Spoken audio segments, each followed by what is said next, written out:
ನಮಸ್ಕಾರ. N R news ಕನ್ನಡಗೆ ಸ್ವಾಗತ ಸುಸ್ವಾಗತ. ತಾಲೂಕಾ ಆಮ್ ಆದ್ಮಿ ಪಕ್ಷದ ಅಧ್ಯಕ್ಷರಾದಂತಹ ಶ್ರೀಯುತ ಸೋಮನಗೌಡ ಪಾಟೀಲ್ ಇದ್ದಾರೆ.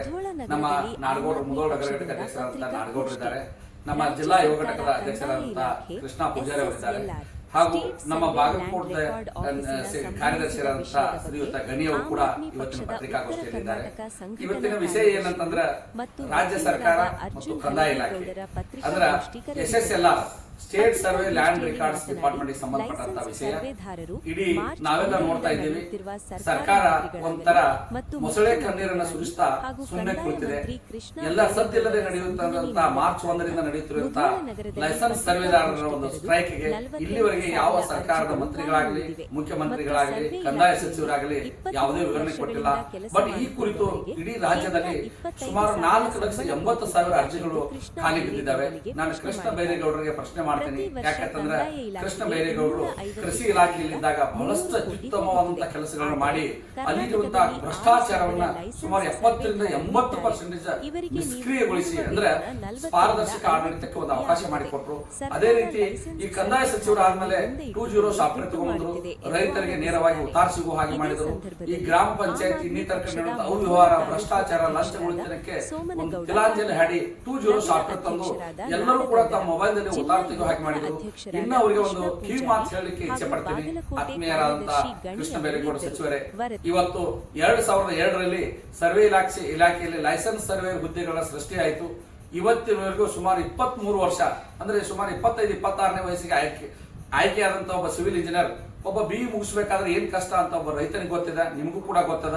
ಸುಮಾರು 10-20 ಲಕ್ಷ ಖರ್ಚು ಮಾಡಿ ಒಬ್ಬ ವಿದ್ಯಾರ್ಥಿ ತನ್ನ ಜೀವನಾವಧಿಯಲ್ಲಿ BE ಸಿವಿಲ್ ಮಾಡ್ತಾನ, ಡಿಪ್ಲೊಮಾ ಮಾಡ್ತಾನ, ಏನೋ ಸರ್ಕಾರಿ ನೌಕರಿ ಕಾಲ್ಫಾರ್ಮ್ ಐತೆ ಅಂತ ತಿಳಿದು ಅರ್ಜಿ ಹಾಕಿ ಸುಮಾರು 23 ವರ್ಷಗಳಿಂದ ಸರ್ವೆ ಇಲಾಖೆಯಲ್ಲಿ ಲೈಸೆನ್ಸ್ ಸರ್ವೆ ಅಂತ ಹೇಳಿ ನೌಕರಿ ಮಾಡ್ತಾ ಇದ್ದಾನೆ. ಅವ್ರಿಗೆ ನೀವು ಕೊಡುವಂತ ಸಂಬಳ ಕೇವಲ 25,000. ನಾನು ಏನ್ ಕೇಳ್ತೀನಿ ಕೃಷ್ಣ ಬೈರೇಗೌಡ ಸಾಹೇಬ್ರೆ, ನೀವು ಕೊಡ್ತಾ ಇರುವಂತ ಪಗಾರ ನಿಮ್ಮ ಸರ್ಕಾರ ಖಜಾನೆದಲ್ಲ. ರೈತರು ತಮ್ಮ ಸರ್ವೆಯನ್ನ ಮಾಡ್ಲಿಕ್ಕೆ, ತಮ್ಮ ಅಲಿನೇಷನ್ ಮಾಡ್ಲಿಕ್ಕೆ, ಹದ್ದುಬಸ್ತಿ ಮಾಡ್ಲಿಕ್ಕೆ, ಪೋಡಿ ಮಾಡ್ಲಿಕ್ಕೆ ಸರ್ಕಾರಕ್ಕೆ ತುಂಬಿದಂತ ಒಟ್ಟು ಒಂದು ತಿಂಗಳ ಆದಾಯ ಸುಮಾರು 250 ಕೋಟಿಯಿಂದ 300 ಕೋಟಿ ರೂಪಾಯಿ. ನೀವು ಇವತ್ತು 6,000 ನಮ್ಮ ಕರ್ನಾಟಕ ರಾಜ್ಯದಲ್ಲಿ ಸುಮಾರು 6,000 ಲೈಸೆನ್ಸ್ ಸರ್ವೆದಾರದಾರ. ಇವ್ರಿಗೆ ಕೊಡುವಂತ ನೀವು ವೇತನ 40ರಿಂದ 50 ಕೋಟಿ. ಇವತ್ತು ಲೈಸೆನ್ಸ್ ಸರ್ವೆದಾರನ್ನ ಮುಂದಿಟ್ಟುಕೊಂಡು ದುಡ್ಡು ಮಾಡ್ಲಿಕ್ಕೆ ಇವತ್ತು ಸರ್ಕಾರ ಗಣ್ಯ ಹತ್ತಿದೆ.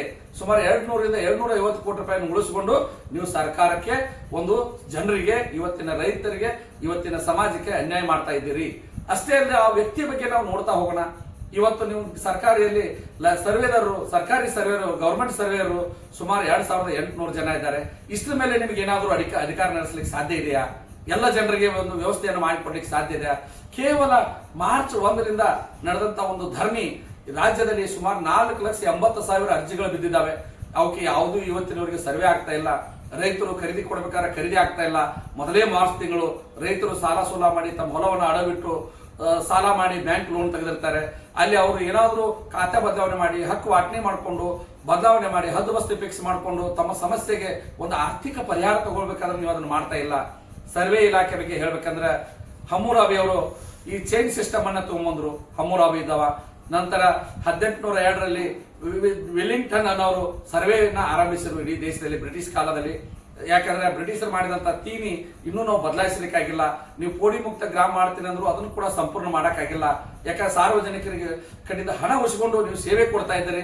ಅದನ್ನು ಕೂಡ ಸೇವೆ ಮಾಡುವಂತ ವ್ಯಕ್ತಿಗಳಿಗೆ ಮಾನಸಿಕವಾಗಿ, ದೈಹಿಕವಾಗಿ, ಆರ್ಥಿಕವಾಗಿ, ಟೆಕ್ನಿಕಲ್ ಆಗಿ ಅವರು ಹಗಲಿ ರಾತ್ರಿ ಶ್ರಮ ಪಟ್ಟು ರೈತರ ಸಮಸ್ಯೆಗಳನ್ನ ಪರಿಹಾರ ಕೊಡುವಂತ ಒಂದು ಸರ್ವೇರಿಗೆ ನೀವು ರಕ್ಷಣೆ ಕೊಡ್ತಿದ್ರೆ ಇನ್ನು ಯಾರಿಗೆ ರಕ್ಷಣೆ ಕೊಡ್ತೀರಿ? ಅವ್ರು ದುಡಿದಂತ ಹಣವನ್ನ ಅವರಿಗೆ ಕೊಡಕ್ ಆಗದಿದ್ರೆ ನಿಮ್ಮ ಗವರ್ಮೆಂಟ್ ಯಾಕೆ ಬೇಕು ನಮಗೂ? ಯಾಕಂದ್ರೆ ಈಗ ನಮ್ಮ ಆಮ್ ಆದ್ಮಿ ಪಕ್ಷ ದೆಹಲಿ, ಪಂಜಾಬದಲ್ಲಿ ಮಾಡಿದ ಬಗ್ಗೆ ನಮ್ಮ ನಾಯಕರು ಕೂಡ ಮಾತಾಡ್ತಾರ. ಈ ವ್ಯವಸ್ಥೆಯನ್ನ ಸರಿಪಡಿಸದೆ ಹೋದ್ರೆ ಆಮ್ ಆದ್ಮಿ ಪಕ್ಷ ಬೀದಿಗಿಳಿದು ಹೋರಾಟ ಮಾಡ್ಬೇಕಾಗ್ತದ. ದಯವಿಟ್ಟು ನಿಷ್ಕಾಳಜಿ ಮಾಡಬೇಡ್ರಿ. ಅವರು ನಿಮ್ಮ ಅಧೀನದ ಒಂದು ಇಲಾಖೆ, ಸರ್ವೆ ಇಲಾಖೆ, ಕಂದಾಯ ಇಲಾಖೆ ವ್ಯಾಪ್ತಿಯ ಅಧೀನ ಇಲಾಖೆಗೆ ನೀವು ನ್ಯಾಯವನ್ನ ಕೊಡ್ರಿ ಅಂತ ಹೇಳಿ ವಿನಂತಿಸ್ಕೊಳ್ತೇನೆ. ನಮಸ್ಕಾರ ಸರ್. ಈಗ ನಮ್ಮ ಮುಧೋಳ ತಾಲೂಕು ಆಮ್ ಆದ್ಮಿ ಪಕ್ಷದ ಅಧ್ಯಕ್ಷರಂತ ಸೋಮನಗೌಡರು ಈ ಬಗ್ಗೆ ಮಾತಾಡ್ತಾರೆ.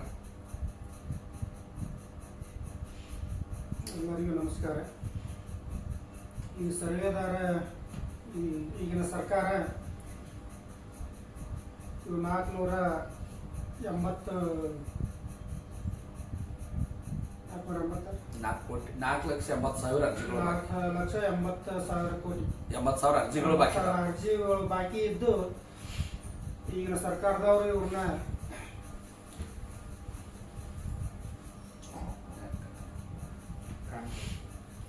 ಸರ್ಕಾರ ಕೊಡುವಂತ ನಿಯಮಾವಳಿ ಪ್ರಕಾರ ಕಾಯಮಾತಿ ಮಾಡಿ ಕಾಯಂಗೊಳಿಸ್ಬೇಕಂತೇಳಿ ತಮ್ಮಲ್ಲಿ ವಿನಂತಿ ಮಾಡ್ಕೊಳ್ತೀವಿ.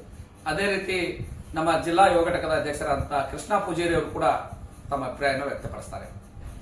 ನಮಸ್ಕಾರ ಎಲ್ಲರಿಗೂ. ಈಗ ನಿರುದ್ಯೋಗ ಸಮಸ್ಯೆ ನಮ್ಮ ಕರ್ನಾಟಕದಲ್ಲಿ ಜಾಸ್ತಿ ಇದೆ. 2,80,000 ಗುತ್ತಿಗೆದಾರರ ಮೇಲೆ ಉದ್ಯೋಗಗಳು ಖಾಲಿ ಇದಾವೆ. ಇವನ್ನ ಸರ್ಕಾರ ಇನ್ನೂ ತುಂಬಿಲ್ಲ. ಮತ್ತೆ ಸರ್ವೇಗಳನ್ನ ಇದು ಏನು ನೇಮಕಾತಿ ಇನ್ನೂ ಮಾಡಿಲ್ಲ. ಮತ್ತೆ ನಮ್ಮ ಪಂಜಾಬ್ ಮತ್ತು ದೆಹಲಿಯಲ್ಲಿ ಈ ತರ ಸಿಸ್ಟಮ್ ಮಾಡಿದ್ದಾರೆ ಈಗಾಗಲೇ. ನೀವು ಗೌರ್ಮೆಂಟ್ನವರು ಹೋಗಿ ಬೇಕಾದ್ರೆ ಮಾದರಿಯನ್ನು ತೆಗೆದುಕೊಂಡು ಬಂದು ಅವರಿಗೆ ಒಂದು ಸೂಕ್ತ ಪರಿಹಾರ ಕೊಡಬೇಕಂತ ಕೇಳ್ಕೊತೀವಿ. ಆದ್ಮೇಲೆ ಪಂಜಾಬ್ ಮತ್ತು ದೆಹಲಿಯಲ್ಲಿ ಸುಮಾರು 45,000 ಖಾಸಗಿ ನೌಕರರನ್ನ ಅಂದ್ರೆ ಗುತ್ತಿಗೆ ಆಧಾರದ ನೌಕರನ್ನ ಕಾಯಂಗೊಳಿಸಿವಿ. ಅಲ್ಲಿ ಸರ್ಕಾರಿ ಸೌಲಭ್ಯಗಳನ್ನ ಜನರಿಗೆ ನೇರವಾಗಿ ಕೊಡ್ತಾ ಇದ್ದೀವಿ.